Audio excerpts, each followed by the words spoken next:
Story number 1. Not sure if this is pro-revenge, nuclear revenge, or nuclear ghosting, but here goes.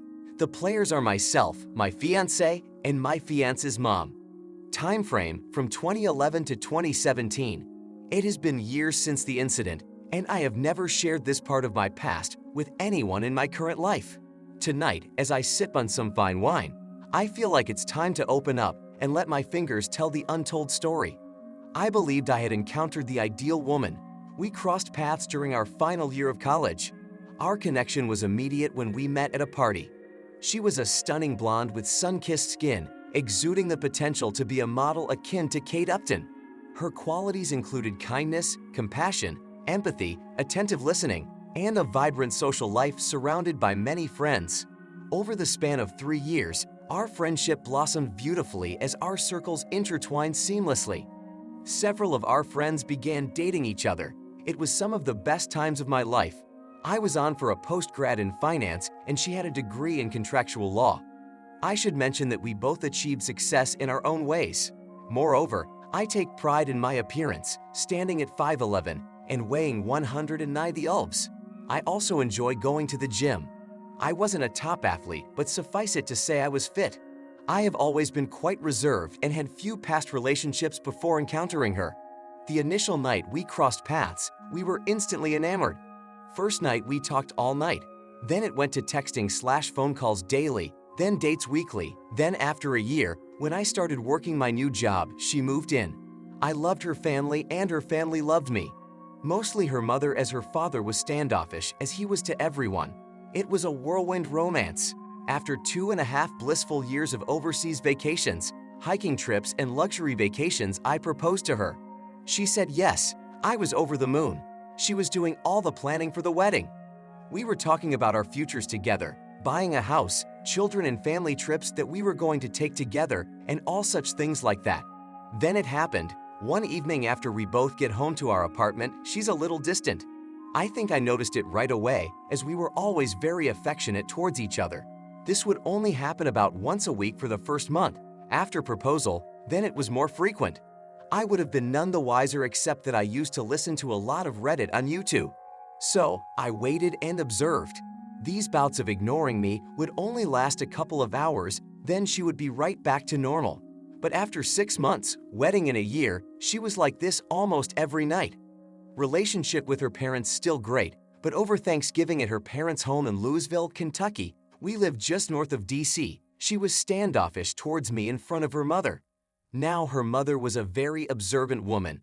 She pulled her daughter aside to talk to her, and I could hear them arguing.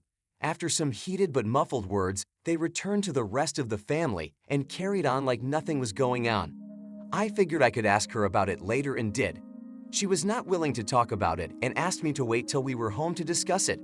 I agreed as I loved her deeply and thought we could work through anything. Her mother was an older version of her. Same stunning looks, just a few grays in her long, thick blonde hair. This is important later. Back home I asked her about it, and she was unwilling to discuss it. When pressed on it for a week, she finally confessed that a guy at her work was trying to get to know her better.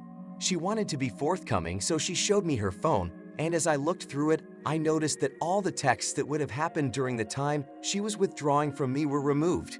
There was nothing untoward in the texts. But I did go into her phone settings and turned on her locator on her phone as we shared the same phone plan.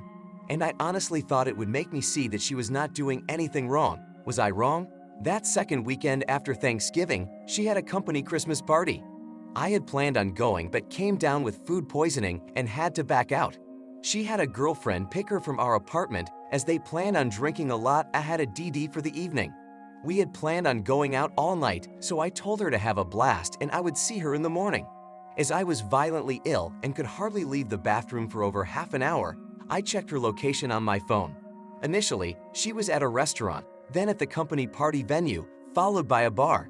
It wasn't until I noticed her phone signal lingering at a downtown hotel that I became truly concerned. At this point, I was miserable in more ways than 3.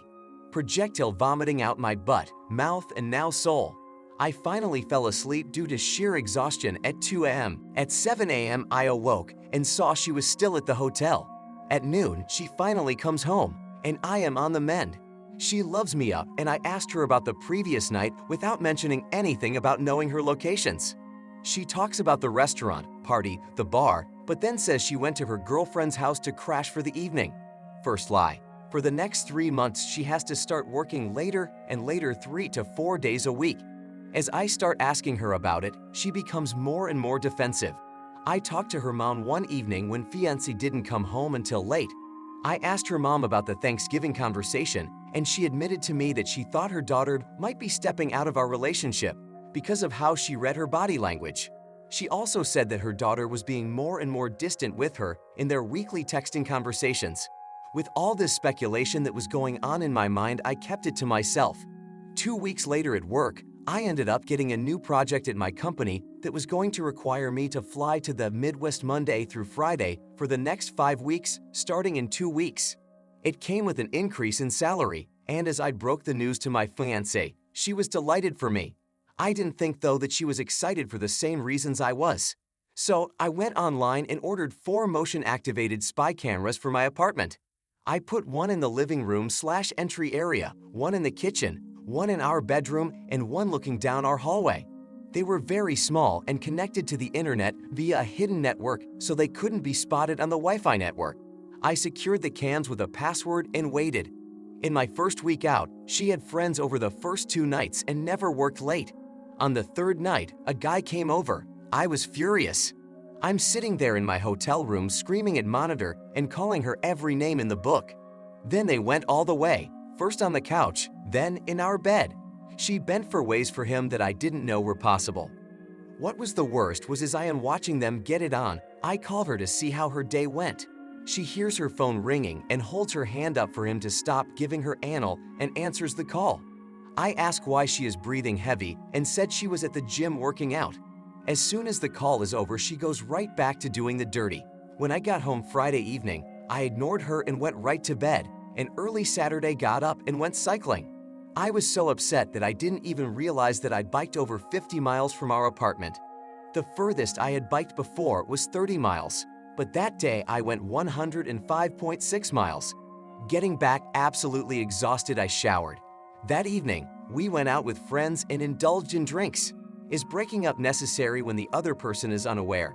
Emotions of heartbreak, anger, and betrayal filled my heart and mind, causing turmoil within me. She, who used to be so attentive, was oblivious to all this. It hurt so much because I loved her so much. I finally confided in one of our mutual friends, and he told me that they all knew about it for months. I was finally told. They all felt sorry for me, but no one again said a damn thing to me, which is why they stopped inviting us out with them. I hadn't noticed it before, but I could look back and see that about 3 months prior, they gradually invited us/me less and less. So I figured I would try and win her back. The next weekend, I planned the entire weekend as a complete weekend of spoiling her in every way. Wined and dined, pampering, massages, rubs, and talking to her about future plans and about how much I loved her. I knew I was starting to break through when after her 4th glass of wine she started to cry, and I could tell the guilt was coming up to the surface. I asked her what was wrong, but she would choke up every time she tried to speak. I then told her that if she did something in her past or was having some kind of conflict in her mind that she needed to speak to me about, that I was more than willing to talk with her about it, and if forgiveness was needed, then I was more than willing to forgive and move on. The only words that came out of her mouth in her was how much she loved me. It actually hurt to hear that from her, as I now had 4 separate videos of her and the other guy in our apartment getting it on. Over the next 8 weeks of traveling to the Midwest, the trips lasted for what would be 10 weeks. I recorded over 41 hours of her having unnecessary with what I found out was her coworker. She never worked late once while I was gone. I tried every weekend to be extra attentive, and each week she got more and more distant. After watching this for 8 weeks, I was done, so I devised a 12-step getaway plan. 1. Gather evidence. 2. Get her out of the way. In order to execute my plan, I scheduled a 2-week exclusive getaway trip for us at an all-inclusive resort, Barbados. She was ecstatic. Then a week before the trip, I claimed I had to back out and told her to take a friend. I knew it was over when she showed no disappointment that I couldn't go. She scheduled coworker to go with her. 3. Terminate our apartment lease. It would expire 3 days into her trip, and I was the sole signature on the lease. 4. Find a job in another town. The company I had been assisting in the Midwest had offered me a job and with a slight increase in salary. 5. Find a new place to live. I got an apartment in the above said location. When she finally composed herself, I asked if we could go in a talk. We went in and I asked where her husband was, and she indicated that he said he was going fishing with his buddies at a remote cabin an hour away. Then she said he hates fishing.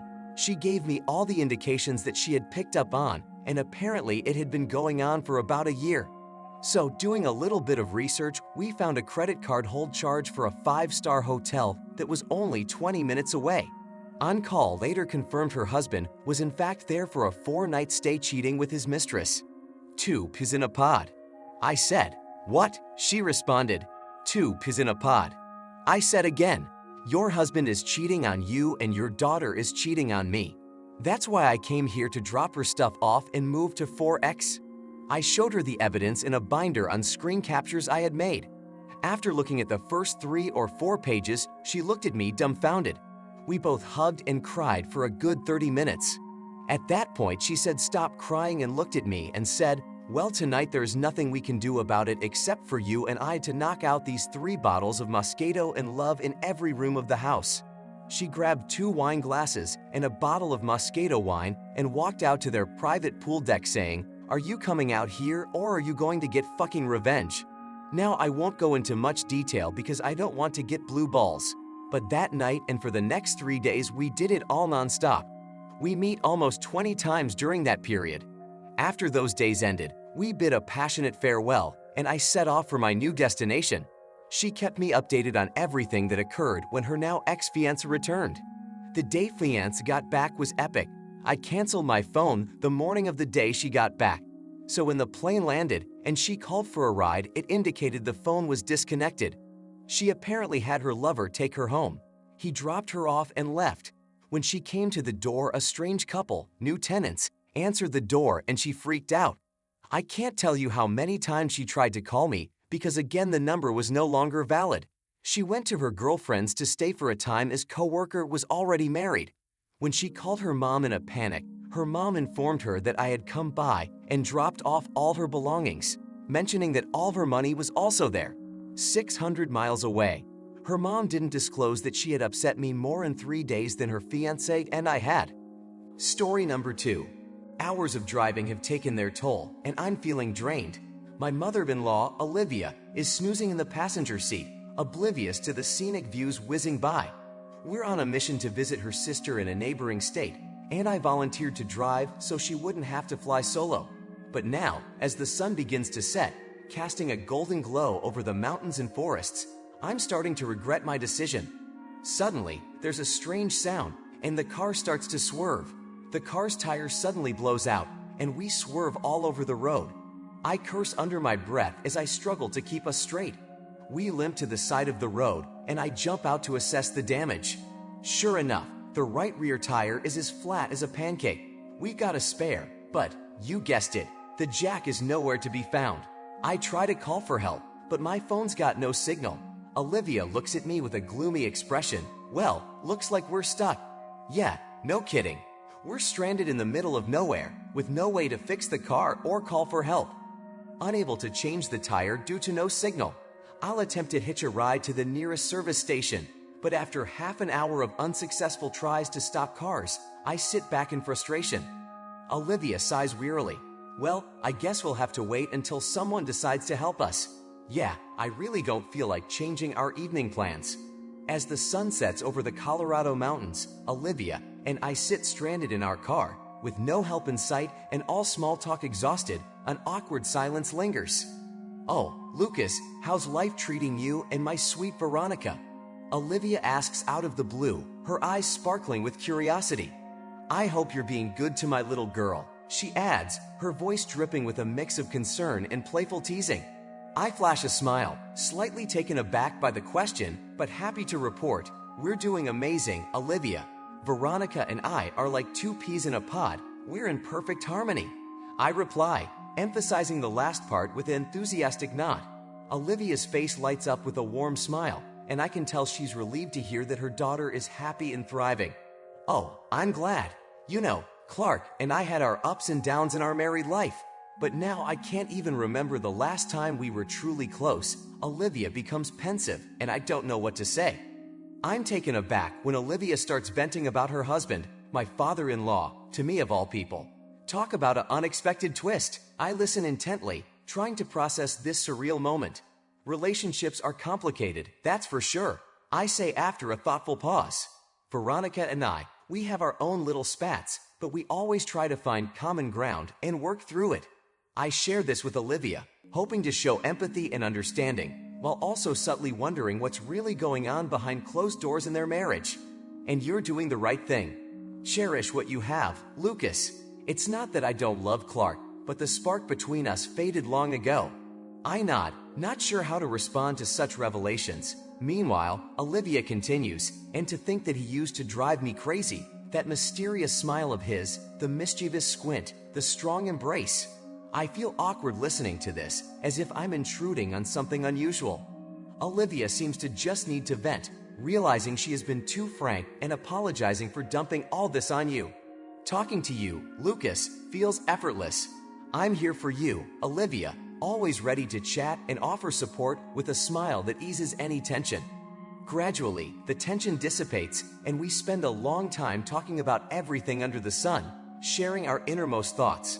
Who would have thought that this unfortunate trip would turn into heart-to-heart conversations with my mother-in-law? It's completely dark now. The interior of the car is in semi-darkness. We're tired of talking and sit silently, each lost in our own thoughts. Suddenly, I notice that Olivia is looking at me in a strange way. There's something new in her gaze that I haven't seen before. Olivia's voice is laced with a hint of vulnerability as she asks, "Lucas, can I ask you something?" Her eyes lock onto mine, sparkling with a mix of curiosity and a dash of seduction.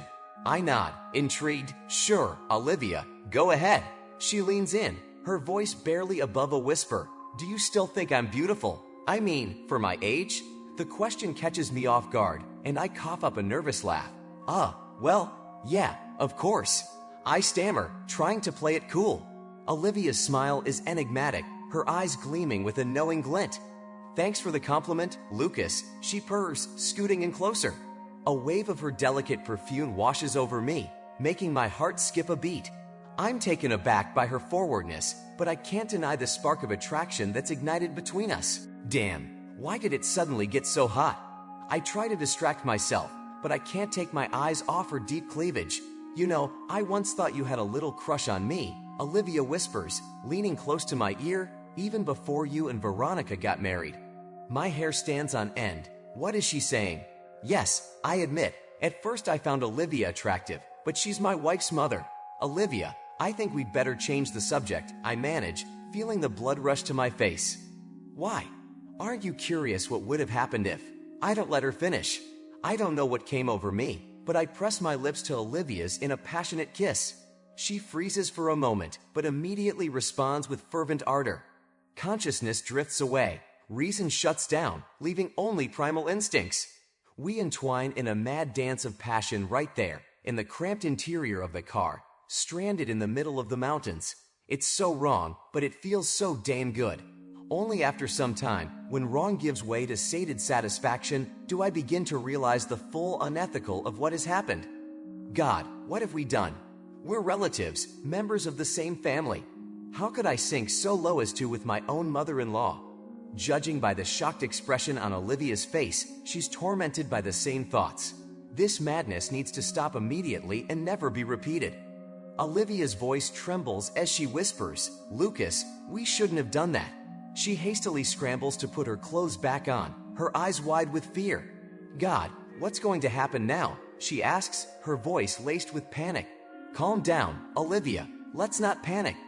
I'm ready to die of shame myself, but I try to keep my composure. We'll just pretend nothing happened. Easier said than done. How can we face Clark and Veronica now? We've broken their trust and betrayed them. I know it's terrible, but what choice do we have? Confessing the truth would destroy our family. As the weight of our betrayal settles in, Olivia nods vigorously, tears streaming down her face. It kills me to see her like this, but I know I need to be strong for both of us. "Listen, What happened between us was a monstrous mistake, I say firmly. A momentary lapse of reason, nothing more. We just need to forget about it and move on. Olivia's eyes lock onto mine, and she nods again, this time with a hint of determination. You're right, Lucas. Story number 3. It had been just over a year since my father-in-law's agonizing passing due to his long-term illness. His death had profoundly affected the whole family, particularly my mother-in-law, Sophia. In the wake of the funeral, the woman I had known for years seemed almost unrecognizable, having undergone significant changes. As life progressed, time gradually began to mend the wounds. The formerly lively and poised college lecturer in light industry had transformed into a mere semblance of her former self. Sophia, a vibrant college lecturer who illuminates the world of light industry with her presence. At 47, she emanates a glowing energy, towering gracefully at a medium height, her captivating medium-length hair accentuating her remarkable features. With a slim waist and stunning curves, she epitomizes genuine beauty, both inside and out. Despite the heavy grief she carried, she was even more captivating than my own wife, who also had an admirably slim and toned physique. As the months passed, I observed a gradual transformation in Sophia. While the pain of her loss would likely never fully heal, she appeared to be slowly reclaiming her zest for life. On one particular holiday weekend, my wife and I made our customary visit to her parents' home. After an evening of indulging in herbal tinctures and hearty feasting, we all retired for the night. My wife, overcome by the effects of the alcohol, passed out almost immediately. In my own slightly inebriated state, I found myself unable to drift off to sleep. Reaching for my phone, I began mindlessly scrolling through the device, seeking some form of distraction. Suddenly, an idea took hold of my drunken mind, an idea that I knew I should not have entertained, but one that I was powerless to resist in my compromised state of judgment. Sleeping was like glass, fragile and transparent. With my peripheral vision, I caught a faint movement outside the partially open door, but I didn't immediately pay attention to it. No sooner had I continued my attempt at sleep than the movement repeated itself, drawing my gaze towards the door. That's when I realized it was my mother-in-law, Sophia, standing behind the door. Despite the clear danger of being caught in such a compromising situation, Sophia openly stared at me, her eyes filled with a predatory gleam. Clad in a light silk robe, she slowly stroked herself, hinting that she wanted me to continue the illicit encounter. My drunken brain, clouded by lust and poor judgment, craved a continuation of this forbidden tryst. I knew I should walk away, but the temptation was too strong. The sea is knee-deep for a drunk, I thought to myself, rationalizing my decision to develop the events further. I can't quite explain what overtook me in that moment. All sense of reason and propriety had abandoned me. There were no more beds to be found, no safe haven to retreat to. Overwhelmed by a primal desire, I found myself rising from my makeshift sleeping spot and stepping out into the dimly lit corridor. To my surprise, the hallway was deserted. Taking a deep breath to steady my nerves, I made my way towards the bedroom, where I knew Sophia would be waiting. The anticipation and trepidation coursed through me, a heady mixture of excitement and dread. As I pushed open the bedroom door, there she was, my mother-in-law, Sophia, waiting for me with a predatory gleam in her eyes. That image, that moment, would be seared into my memory forever. Without a word, we fell into a frenzy of short but passionate foreplay, and we got down to business. Suddenly, in the midst of our work, I felt the weight of someone's gaze upon me. You know that feeling when someone's gaze bores into you like a laser. Like boiling water, I was stared at by my dear wife, who woke up from the noise in the next room and now stood in the doorway with her mouth open and a grimace of horror on her face. What the heck? You're totally drunk. My mother-in-law and I almost froze. And then something happened that you can dream of for 10 lifetimes and never get. Emma, my wife, having replaced what appeared to be a feigned expression of horror with a smirk, continued to stare, playing with herself.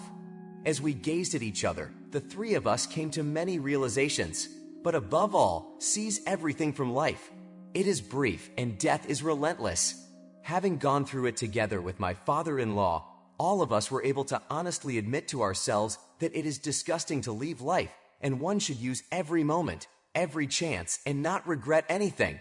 I was paralyzed, my intoxicated mind struggling to process the shocking scene, My conservative spouse groping herself with pleasure as she looked at my own mother and I entwined together. Time itself seemed to slow to a crawl as we remained in utter bewilderment, each of us grappling with the weight of our own thoughts and feelings. Finally, after what felt like an eternity, I stirred from my stupor and gently released myself from Sophia's warm embrace. Rising to my feet, I walked over to where my wife, Emma, stood, her eyes brimming with a maelstrom of conflicting emotions. Without a word, I wrapped my arms around her, pulling her close as she clung to me desperately, tears streaming down her flushed cheeks. "Emma, my love, are you okay?" I asked, stroking her hair gently. She nodded, snuggling against my chest, and then raised her determined eyes to meet mine. "I'm more okay than I've ever been in years," she stated in a firmer voice, surprising me with the conviction in her tone. I thought I would feel shock or disgust, but some dormant part of me woke up to seeing you two together. I watched as a silent understanding emerged between the two women. Emma continued, "After my father died, we rethought a lot of things. The brevity of life, what's really important." Thanks for watching. Please share your experience. Which was your favorite? Let us know in the comments. Don't forget to subscribe to our Cheat Stories channel, like, and ring the bell for more interesting stories. See you soon.